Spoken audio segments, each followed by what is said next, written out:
सोनाली फोगाट को गए इस दुनिया से 2 साल हो गए हैं। ऐसे में जो उनकी संघर्ष की कहानी लिख रही है रुकेश फोगाट, उनके संघर्ष में हमेशा साथ रही, इलेक्शन में साथ रही और अब भी ये उनकी संघर्ष की लड़ाई कोर्ट में भी लड़ रही है। और साथ ही साथ आपको बताना चाहूँगा कि इन्होंने आदमपुर से कांग्रेस पार्टी के लिए आवेदन किया है, क्योंकि सोनाली फोगाट की भी इच्छा थी कि वहाँ से वो विधायक बने, परंतु विधायक नहीं बनी।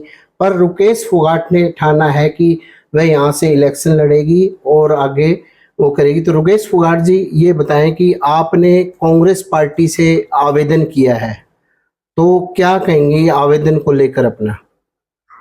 देखिए, मैंने कांग्रेस पार्टी से आवेदन किया है और मैं तो यही कहना चाहूँगी कि अगर कांग्रेस पार्टी मुझे टिकट देती है, ये जिम्मेदारी अगर मुझे सौंपती है, तो मैं इस जिम्मेदारी को बहुत अच्छे से निभाऊंगी और जो मेरी बहन का सपना था उसे मैं पूरा करूंगी।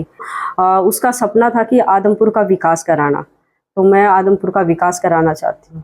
तो आप आदमपुर क्षेत्र में जाते हैं और क्या क्या आप प्रमुख तौर से समस्याएं देखते हैं वहाँ पर? गाँव की समस्याएं और शहरों की समस्याएं, और बारिश आ जाती है तो मंडी की जा प्रमुख तौर से क्या क्या आप समस्याएं देखते हैं, लोग भी आपको बताते हैं? देखिए, आदमपुर में मेरा अब तो रोज़ का जाना आना लगा रहता है, क्योंकि 2 साल से मैंने राजनीति विरासत संभाली हुई है। तो मैं मेरा काम अच्छे से कर रही हूँ और लोगों के बीच में जा रही हूँ, तो उनकी समस्याओं को भी देख रही हूँ। जैसे आदमपुर मंडी में मैं जाती हूँ तो वहाँ जो बरसाती पानी आता है उसका कोई निकाल नहीं है, बरसाती पानी का। तो जब बरसात आती है तो बहुत बुरा हाल होता है आदमपुर मंडी का। और जो आदमपुर मंडी है उसमें जो मार्केट बनी हुई है, उस मार्केट में भी मेरा कई बार जाना हुआ है।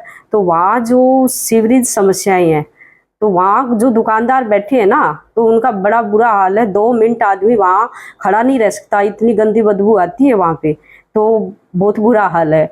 और जैसे हम आदमपुर में जाते हैं तो सभी आते जाते हैं, तो हम भी जाते हैं, तो रोड है, सड़क है, उनका भी बहुत बुरा हाल है।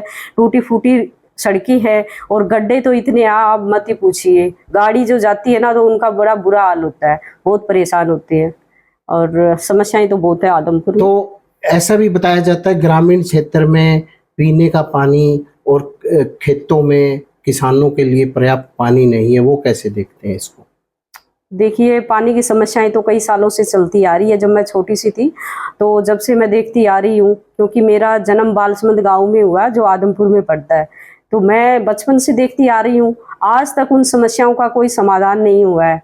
पीने का पानी है, देखिए सदलपुर गाँव है, बालसमंद है, बांडेडी है, बुढ़ाक है, यहाँ पीने की पानी की समस्या शुरू से चलती आ रही है।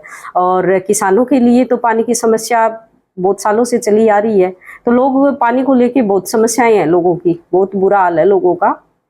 तो जैसे सोनाली फोगाट के साथ जब आपकी बात होती थी, उस समय उनको राजनीति को लेकर क्या बातें होती थी, आदमपुर के लेकर खासकर वो क्या करना चाहती थी? देखिए, जब से उन्हें 2019 में टिकट मिला, हमें बहुत कम टाइम मिला था इलेक्शन लड़ने के लिए, क्योंकि हम पहले नलवे हल्के से तैयारी कर रहे थे। तो आदमपुर जैसे 20-22 दिन मिले थे हमें आदमपुर में तैयारी करने का। हम आदमपुर में गए, हमने घर घर लोगों के पास गए और उनसे मिलना हुआ। और जब इलेक्शन लड़ा तो 35,000 वोट सोनाली फोगाट को मिले। और देखिए, वो जो 35,000 वोट थे वो कोई बीजेपी पार्टी के नहीं थे। बीजेपी पार्टी के देखिए 10-15,000 वोट होंगे, लेकिन जो और 35,000 जो वोट थे उनमें से 20-25,000 वोट जो थे हमारे पर्सनल वोट थे, क्योंकि हमारी रिश्तेदारियां बहुत है आदमपुर हल्के में, तो इसलिए वो हमारे पर्सनल वोट थे। और 3 साल दीदी ने काम किया आदमपुर में, तो उन वोटों में ज़्यादातर देखिए बढ़ोतरी हुई है। अगर सोनाली फोगाट जिंदा होती तो आदमपुर से जीत के ही निकलती, और जो कुलदीप बिश्नोई का गढ़ कहते हैं ना, उसे वो तोड़ देती। तो आदमपुर के लिए अगर आपकी बात की जाए, आपने आगे भविष्य के लिए क्या सपना सोचा है? कोई प्रतिनिधित्व आपको मिलता है, टिकट मिलती है, प्रतिनिधित्व मिलता है, तो आप किस तरह का इसको क्या क्या विकास कराना चाहते हैं? किस तरह की समस्याएं हैं जो आज अधूरी है वो दूर कराना चाहते हैं? देखिए आदमपुर हल्के में समस्याएं हैं। पीने का पानी मैं बता रही हूँ आपको, खेतों में किसानों के लिए पानी नहीं है। जो रोड है वो टूटे फूटे हैं, उनमें गड्ढे बने हुए हैं। और जो हमारी महिलाएं हैं, जो हमारी बच्चियां हैं स्कूल कॉलेज में जाती है, उनके लिए भी बहुत बड़ी समस्याएं हैं। ट्रांसपोर्ट की समस्याएं नहीं है, ट्रांसपोर्ट की समस्याएं हैं उनके लिए, तो बहुत बुरा हाल है। और जो हमारे युवा वर्ग है, जो लड़के हैं लड़कियां हैं, उनके पास रोजगार नहीं है। वो रोजगार के लिए दर भटकते फिरते हैं, कामकाज उनके पास है नहीं। देखिए जिंदगी जीने के लिए काम करना, पैसे बहुत जरूरी है, लेकिन इस हल्के में तो विकास हुआ ही नहीं।